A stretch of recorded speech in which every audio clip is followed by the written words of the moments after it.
नमस्कार, जय गौ माता मित्रों। स्वागत है मेरे चैनल गो भारत पर और मैं आपका साथी भवानी सिंह। आज मैं एक्चुअली अभी क्या कि थोड़े दिनों बाद हम आशा कर रहे हैं कि बारिश होगी, क्योंकि आषाढ़ का महीना चल रहा, लगभग आधा आषाढ़ आ गया है। तो इस समय के लगभग हमारे यहाँ बारिश हो जाती है। हालांकि अभी भी टाइम पे ही है, ज़्यादा लेट तो नहीं है। तो ये इधर आप देख सकते हैं, पहले हल्की बारिश हुई थी तो उसमें मैंने यहाँ थोड़ा हल्की हल्की जुताई करवा दी थी ट्रैक्टर से, क्योंकि ये जो खेत है जो मैंने गायों के लिए इस बार 2 खेत लिए हैं। एक थोड़ा दूर है और एक इधर है रोड के ऊपर। तो अभी ये क्या कि मैंने जो खेत है तो उसको चारे के लिए, क्योंकि पिछली बार भी ये पड़ा था खेत, तो थोड़ी जो ज़मीन है वो इसमें थोड़ी कठोरता आ गई है, तो उस वजह से हल्के हल्के मैंने वो हल से जुताई करवा दी ताकि चारा अच्छा। लेकिन इसके साथ ही क्या है कि ये आप देख रहे हैं, ये मेहंदी का खेत है। पहले काफ़ी मेहंदी होती थी हमारे इधर, क्या कि मेहंदी का क्षेत्र है, तो लोग मेहंदी की वो प्लांटेशन भी करते हैं। तो अब ये मेहंदी इतनी कोई ख़ास है नहीं, तो इस खेत के मालिक से मैंने किराए पर लिया है। तो हमारे जो कार्तिक पूर्णिमा तक का जो होता है वहाँ तक मैं गायों को चरा सकता हूँ। तो हालांकि उस समय तक तो वैसे भी चारा बचेगा नहीं।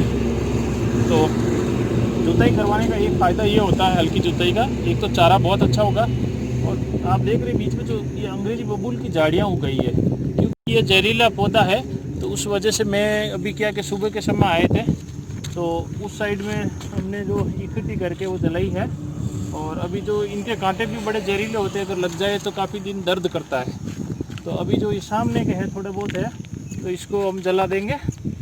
और मित्रों, ये बताना चाहता हूँ कि हालांकि गायों से कांटों का तो उतना कोई विशेष फ़र्क नहीं पड़ता, लेकिन जब कांटों के आसपास चारा उगता है तो उस चारे के पास वो चरने के लिए नहीं जाती, बस वही दिक्कत होती है। क्योंकि अगर भेड़ बकरी हो तो उनके कांटे लग जाते हैं, गायों को उतना कोई विशेष फ़र्क नहीं पड़ता, लेकिन फिर भी साफ़ करना ज़रूरी है। तो अभी हम शाम का समय हो गया, थोड़ा गर्मी कम है तो उसमें सफाई कर रहा हूँ, क्योंकि दिन में 40 डिग्री और उससे ऊपर का तापमान रहता है तो संभव नहीं है। तो सुबह 6 बजे आके 9 बजे तक सफाई की, और उसके बाद में अभी शाम को 6 बजे आया हूँ, तो 2 घंटे में ये थोड़ा कंप्लीट कर दूंगा। और बाद में कल सुबह और आऊँगा, जो थोड़ी हल्की झाड़ियाँ हैं वो कटाई कर देंगे, ताकि एकदम चारा भी अच्छी तरह उगे। क्योंकि ये जो अंग्रेजी बबूल है, जहाँ पे ये क्योंकि बहुत ही ज़्यादा इसकी ग्रोथ होती है, बगैर पानी की भी ग्रोथ होती है, और जहाँ ये ज़्यादा होता है वहाँ चारा नहीं होने देता, ज़मीन को अनुपजाऊ बना देता है। इसलिए अभी सफाई कर रहे हैं।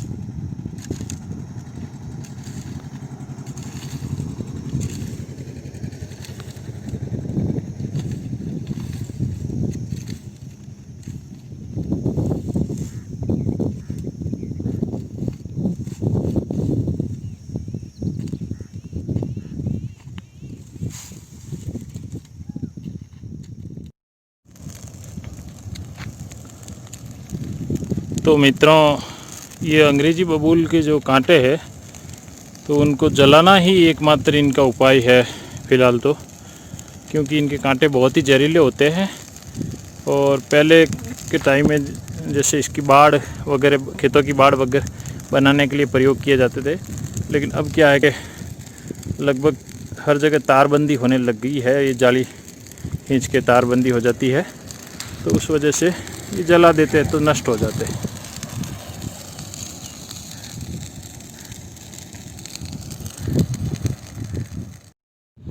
तो मित्रों, दूसरे दिन सुबह मैं वापस आया हूँ बच्चों के साथ ही। तो बच्चे भी उतना तो काम नहीं कर पाते, लेकिन ठीक है, वो साथ साथ थोड़ा मेरे को सहारा भी दे देते हैं, एंजॉय भी हो जाता है उनका। तो अभी दूसरे दिन जो कल मैं जो ये अंग्रेजी बबूल काट के गया था वो सारे मैंने इकट्ठे कर दिए साइड में इधर, और कुछ इधर भी है। तो देख सकते हैं आपको खेत मैंने साफ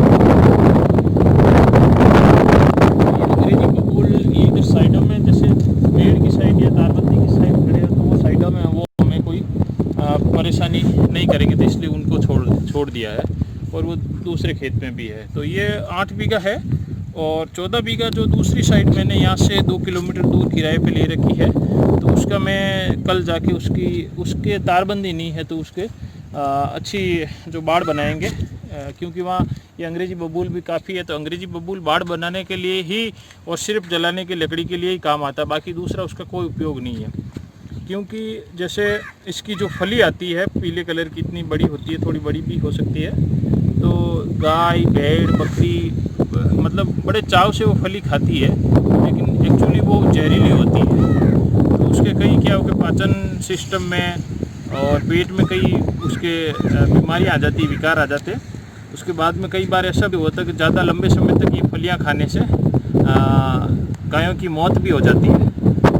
हालांकि पत्ते तो नहीं खाती है गाय, क्योंकि इसके पत्ते बिल्कुल नहीं खाती है। खेजड़ी के पत्ते भी तो इधर देख सकते खेजड़ी के वृक्ष है, इनके पत्ते तो खा लेती है ये, तो क्योंकि बड़े चाव से और अच्छे न्यूट्रिशंस वैल्यू होती है इनकी। तो जो मेरा गांव है मित्रों, वो क्या है कि राजस्थान के पाली ज़िले में है। तो ये सेमी एरिड जोन है, मतलब पूरा रेगिस्तानी भी नहीं है। कई जगह पे आपको अंडरग्राउंड पानी जो अंडरग्राउंड वाटर है वो मिल जाता है, कई जगह पे नहीं भी मिलता है, क्योंकि हम थोड़ा अरावली पर्वतमाला से थोड़ा दूर है, 50-60 किलोमीटर दूर पड़ जाती है हमारे इधर से। तो पाली ज़िला अरावली पर्वतमाला एक मतलब उसकी जियोग्राफिक लोकेशन अगर देखेंगे तो आप एक थोड़ा लंबा है, तो अरावली पर्वतमाला के पास भी है। तो हम इधर दूसरे छोर की साइड में है, इधर जोधपुर और नागौर बॉर्डर की साइड में है। तो उस वजह से सेमी एरिड जोन है। यहाँ खेजड़ी और ये जो देसी बबूल है, अंग्रेज़ी बबूल है, ये ज़्यादा पेड़ पाए जाते हैं।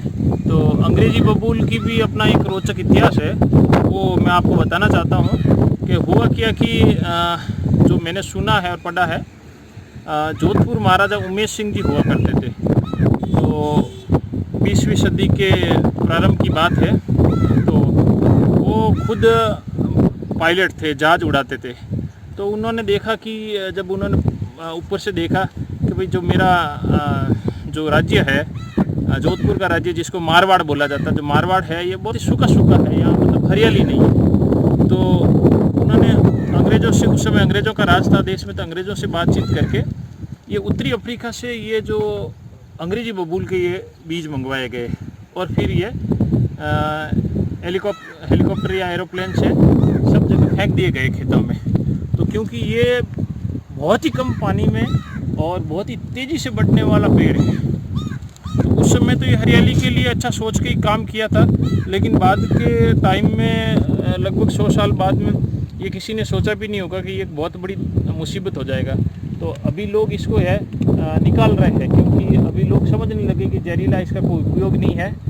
तो हमारे इधर जो लकड़ी के कोयले बनाते हैं वो भी इसको लोग वैसे ही बहुत कम पैसे या मुफ्त में दे देते हैं ताकि वो कोयले बना के इनको ख़त्म कर दें, क्योंकि इनके नीचे जो भी ज़मीन होती है वो अनउपजाऊ हो जाती है, उसके नीचे चारा भी नहीं होता, इवन फसल तो दूर की बात है। तो अभी मैंने ये साफ करने का कारण ये है कि जैसे जो गोचर के लिए जो गायें आएगी, अभी जैसे आधा आषाढ़ आ गया और आज भी अगर बारिश होती है तो कम से कम नहीं तो 15 से 20 दिन लगेंगे चारा थोड़ा बड़ा होने में। तो मेरे को ये किराए पे लेने का कारण भी यही है, 15 दिन हम इधर चरा लेंगे, 15 दिन उधर चरा लेंगे, और फिर क्या कि जैसे जैसे बारिश होती जाएगी तो एक बार जैसे चारा गायें खा लेगी तो वापस बढ़ता भी जाएगा, तो एक ऐसा रोटेशन बन जाएगा। नहीं तो क्या कि बाद के दिनों में जब हमारी इधर फसल कटने को होती है, खरीफ की फसल, जैसे हमारी इधर ज्वार, बाजरा, बाजरी,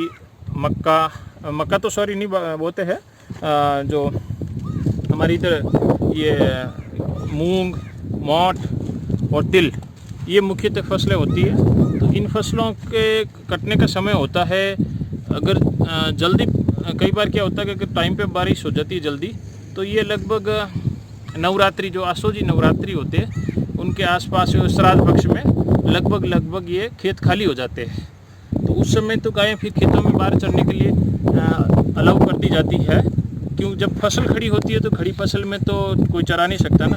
तो जैसे ही खेत कटता है तो पीछे पीछे उनको काफ़ी भूसा या चारा मिलता रहता है, तो वो लगभग 1 महीने तक चल जाता है। लेकिन कई बार क्या होता है कि अगर बारिश लेट हो तो फिर क्या कि दीपावली तक जो ये है फसलें कटती है। तो उस समय जो पीछे के दिनों में है तो बारिश भी कम होती है और चारा भी इतना बढ़ता नहीं है, ग्रोथ भी उतनी नहीं होती है।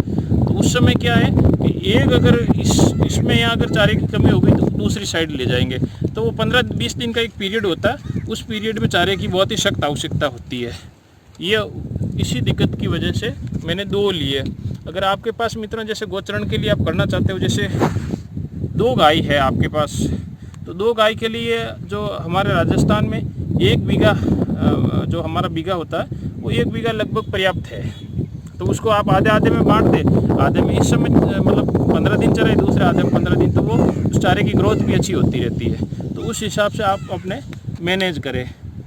तो अभी इसमें काम फिनिश हो गया है, तो आज शाम को उस दूसरे वाले में जाके वहाँ बाढ़ करूँगा। तो आशा करता हूँ मित्रों ये जो वीडियो है, जो जानकारी है वो आपको अच्छी लगी होगी। अच्छी लगी तो मेरा वीडियो ज़रूर लाइक कीजिए, मेरा चैनल सब्सक्राइब कीजिए और अपने मित्रों के साथ आगे शेयर भी कीजिए। और अगर आपके कोई प्रश्न है तो कमेंट बॉक्स में कमेंट करके ज़रूर बताएंगे मुझे, तो मैं आपको कोशिश करूँगा उन प्रश्नों के उत्तर देने की यथासंभव। धन्यवाद। जय गौ माता मित्र।